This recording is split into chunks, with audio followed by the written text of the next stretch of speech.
Well, hi, and welcome to the Christian Contrast, where we talk about how walking with Jesus leads us to live different from the world around us.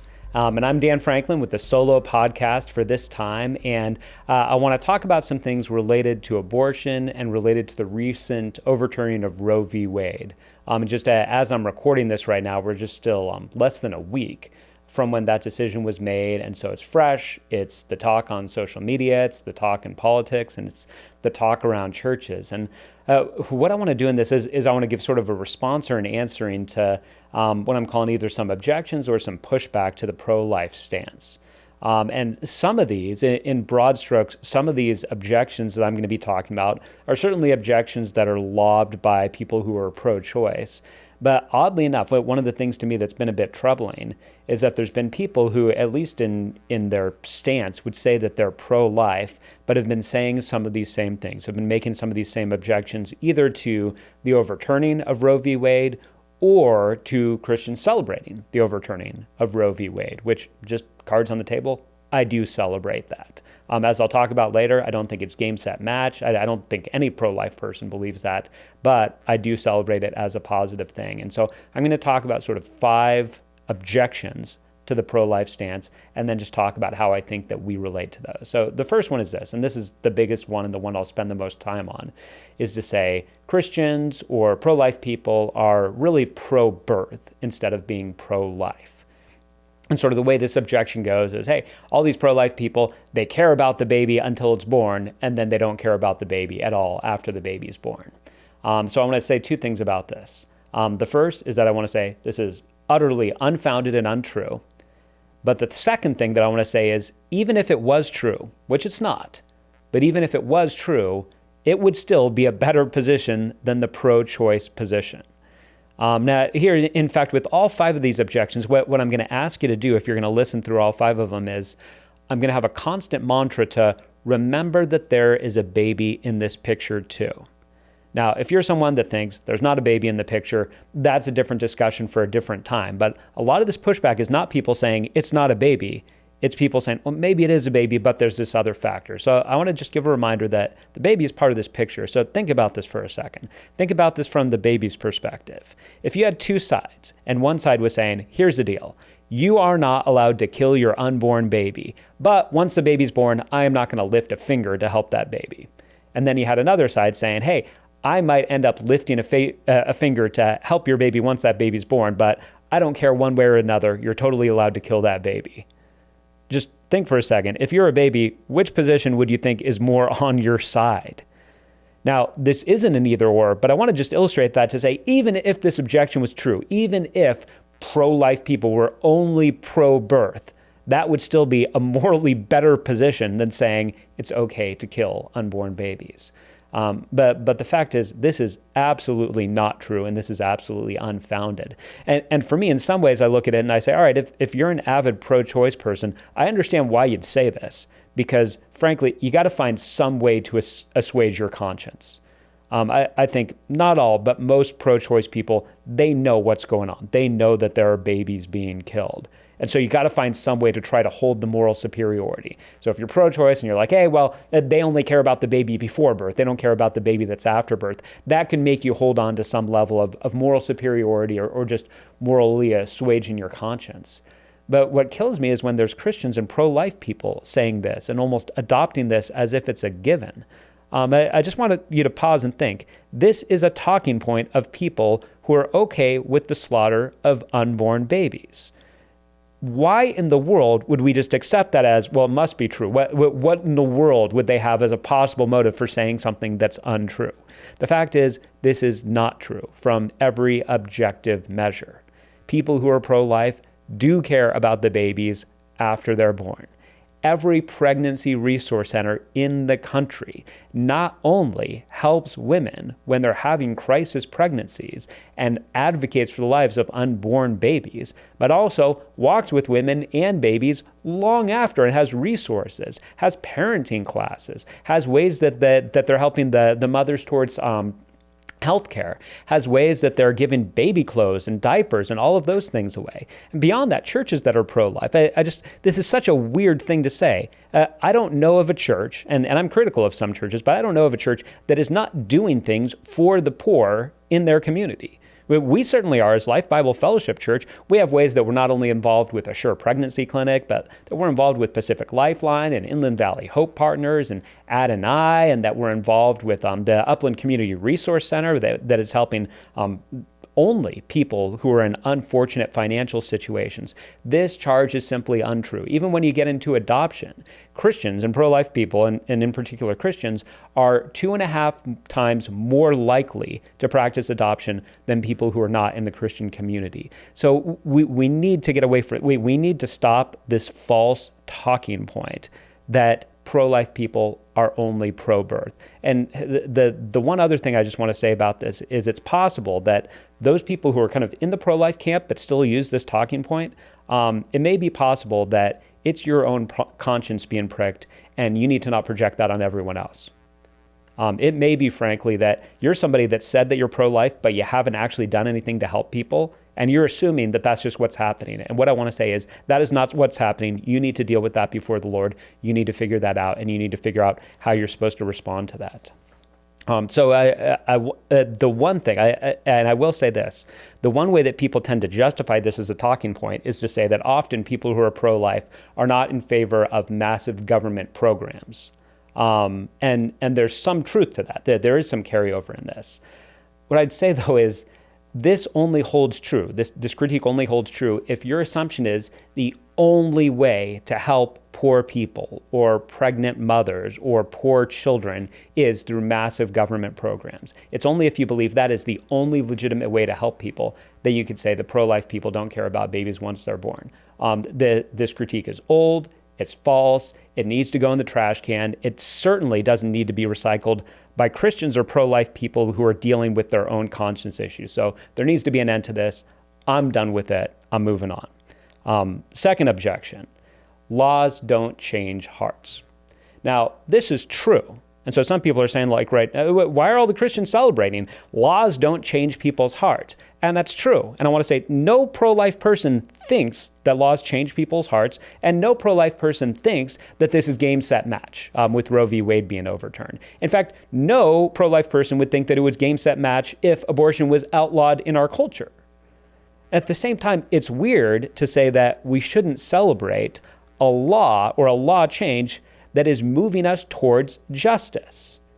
I think if some of you know the story surrounding William Wilberforce, who in England was an advocate for the abolition of the slave trade and labored about this for decades, speaking truth and standing for justice. And eventually he won that battle and the slave trade was outlawed. I'm just trying to imagine in that happening, somebody turning to those who were advocates for the abolition of the slave trade and saying, why are you guys celebrating? I mean, a law change doesn't change somebody's heart. Why are you celebrating? We would say, that's ridiculous. Partially, you're celebrating because of the freedom that is now going to happen for the people who were previously trafficked through the slave trade. And certainly the overturning of Roe v. Wade doesn't change everything, but it does instantly in our country put more unborn babies in safety than were before. It's a move towards justice, so it is absolutely worth celebrating. Third objection would be something like this, to say, hey, you know what? There are Christians on both sides of this issue. And the thing is, all right, that is true. There are people who are Christians who are pro-life, and there are people who are Christians who are pro-choice. So that is objectively true. But if what we're going to say is because this is a matter that's debated, because there are professing Christians on both sides, then we need to treat it as it's something that's up in the air and that there's not really an objective answer to. If we did that currently in our culture, we would have to do that with every Christian teaching. There are professing Christians who would say Jesus wasn't really God. You know what? They're wrong. And we're going to continue to profess that Jesus is God, that's the clear teaching from Scripture, even though there's going to be Christians that are going to be on the other side of that. Now, the debate about abortion, it's not at that level. It's not at the level of the divinity of Jesus. It's at a pretty high level, and Scripture is pretty clear on the dignity and the personhood of the unborn. And frankly, for centuries and centuries and centuries, the Christian church was totally united on this. This wasn't a highly debated, contentious issue within Christianity. There was pretty much unanimity that this was wrong, that abortion was wrong.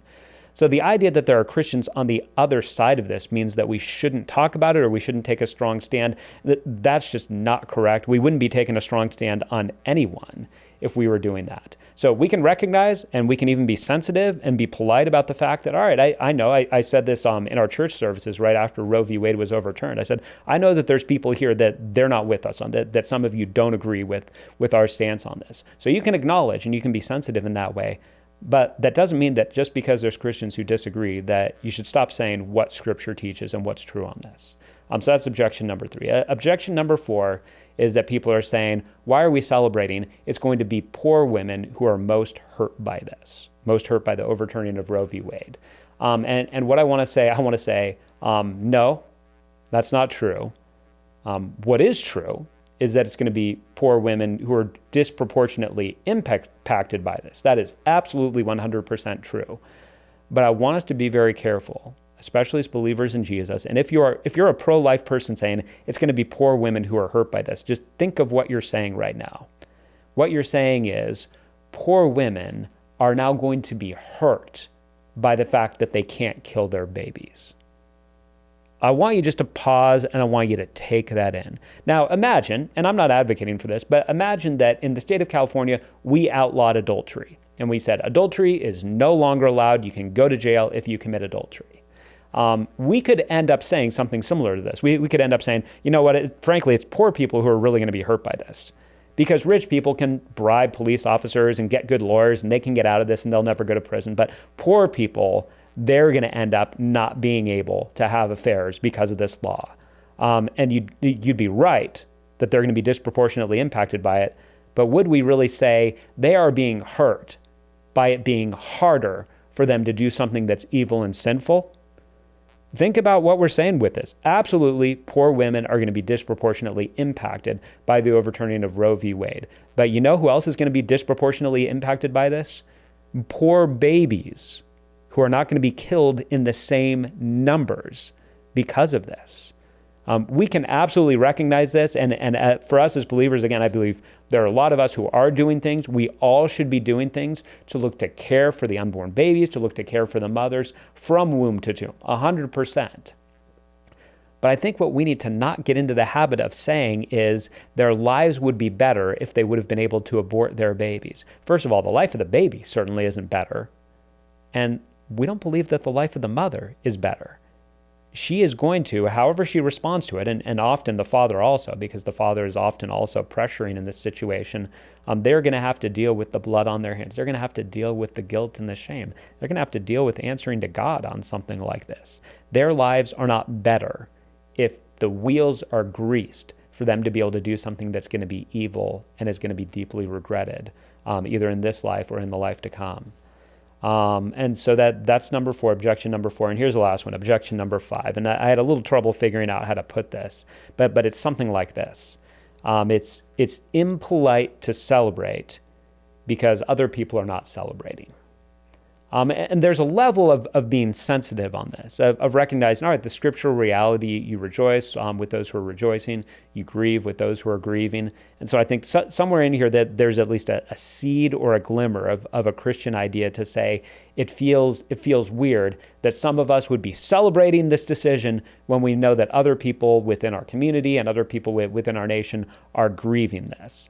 And so what I say is, all right, that there is something to advocate for sensitivity here, to be thinking, and especially if you're in a one-on-one conversation. You know, if you're going up to a friend or a group of friends that you know are ardently pro-choice, and you walk up and you say, "Isn't this great?" and you're wearing a overturned Roe v. Wade hat, it probably will not be helpful.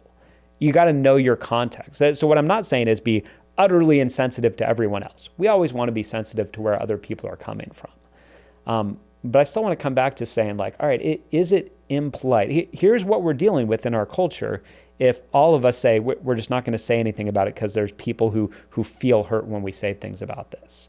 What we're going to end up with is a culture full of people that have no problem at all advocating for abortion and advocating for the freedom to kill unborn children. We have that now. That is 100% clear by the response to the overturning of Roe v. Wade. So we know that that's there. We know that there are voices feeling unshackled, unhindered from advocating for the pro-choice position. Are we really going to say, in the face of that, all of us who are pro-life, what we need to do is just politely be silent? And to that, I say, no way. That is absolutely inappropriate. Do we really want our children growing up in a culture where they're loudly hearing one side and those of us on the other side are just sort of not saying anything? Are we wanting our new believers in Jesus to grow up in a culture where they're strongly hearing from every celebrity, from almost every cable news channel, from half of the politicians in the country, consistently they're hearing the message that abortion is a moral good and needs to be protected, with a whole bunch of people over here saying, well, we don't want to be impolite and say something else? I'm not buying that at all. Because the stakes here are not just us saying we need to protect our rights. The idea here has always been that we are advocating for those who cannot speak for themselves. We want our children, especially those who are growing up in the church, we don't want them growing up saying, well, every celebrity that I know of, every musician that I know of, most of the people who are on TV that I know of, they're all saying this side of things. And my parents and my church, they just don't really talk. I mean, I think that they're pro-life, but they don't really talk about it. We want them to grow up in a context where they are hearing passionate, robust, thoughtful reasons why we are pro-life. We want them growing up truly understanding that we are in this bizarre place in our culture where those who are advocating for the right to kill their unborn children believe that they have the moral high ground. And sometimes those of us who are pro-life almost talk about it apologetically, like, well, hey, I am pro-life, but I also advocate for other justice issues. We don't need to apologize for being pro-life. What we are saying is it's not okay to kill your unborn baby. We have, and I want to say this in an appropriate way, our position has the moral high ground. We don't need to apologize for our position. We're not the ones that need to explain ourselves. Those who are saying it's okay to kill your children, those are the people who need to explain themselves. So I reject the idea that we need to stay silent because it's sort of impolite. Now, this is literally a life and death matter. And not only is it a life and death matter for those babies, but this is also something. I mean, all of us know people, and I know women and men who have abortion in their past because I've known men who have dealt with the grief of financing an abortion or pressuring into an abortion. Jesus cleanses all sin, and there is freedom to be had. But man, the pain and regret is deep in these cases. And that's true for all of us with our different sins. You know, if one of us has committed adultery, can Jesus cover that? 100%. Jesus died for that sin. But man, there is regret and loss and sadness when that's something that's a part of your past. And the same is true with abortion. Are we setting people up to have to go through the deep, heart-wrenching idea of coming to grips with what they've done and then experiencing the pain and loss over that and the regrets and the wondering, what would have happened? How would my life have been different? What might this child be? Dealing with how old would my child be now? We want to rescue people from those sorts of regrets. This is too important for us just to say, well, it seems impolite or other people get mad when we do this. I understand other people get mad when we do this. And I want to be sensitive. I want to be thoughtful. I want to be inviting. I do want us to deal with womb to tomb with everything. I believe that we are doing that and that we can do better with that. But we need to not stay silent. And it is absolutely 100% appropriate for us to celebrate a Supreme Court decision that moves us more into the realm of justice without ever saying either the battle's over, this solves everything, or without recognizing that it's a much more complex way of getting to the end of this. I've shared this before. Honestly, more important to me, more sad to me, I guess I should say, even more sad than the fact that our country still says it's okay, on the whole, it's okay to abort your children, is that there's so much demand for us to do this. I would love, I think my greatest dream in this is that we would be at a place in our country where it would actually still be legal, but nobody would want it. Where we'd say, yeah, they're saying that you can abort your baby. We don't want it. Why would we ever do that? Where we would be morally outraged by it in the same way that we're morally outraged when we look back at horrors like slavery and racism in our country. So the bottom line is, yeah, I understand there are people who are going to get mad over this and feel hurt over this. The stakes are too high. We can be winsome, we can be thoughtful, we can be kind, we can be polite, we can choose our moments wisely, we can do all of that. But we can't stay silent. The unborn need a voice, and the pro-life position needs a voice. And if we stay silent, only one side of the story is being told, and that's hard to overcome. Obviously, in talking about a subject like this has a lot of emotions going into it. And even talking about a subject like this, there's 100 ways to come at it. And so some of you are like, well, you didn't really prove from the Bible that abortion is wrong. You're right. That's another podcast. In fact, I'm pretty sure I've done a podcast episode on that. Some of you are saying, well, you haven't really dealt with the objections that people have about, is it a person and at what point does it become a person? You're right. I haven't really dealt with that side of things. Once again, we've done other episodes about that, and you can find other ways that are talking about that. This is a subject that I wanted to cover for this particular episode, and I don't want to pretend for a second it covers everything. But I think that it does cover important territory to point us towards the idea that if we're pro-life, we don't need to be embarrassed. We can celebrate the answered prayers that God has brought about through forward progress in this, and we can continue to speak up without shame and without embarrassment, while also being winsome and inviting and dealing with all justice issues in our time. If you have feedback, if you have comments, if you have questions, I certainly would welcome them. You can just comment on this YouTube video. If you're looking to find any of the episodes of The Christian Contrast, you can find them on YouTube, or you can just go to lbf.church and you can find the episodes there. We put these out every 2 weeks, and so I'll be back in 2 weeks with another episode of The Christian Contrast. Thanks so much for taking the time to listen, and God bless you until next time.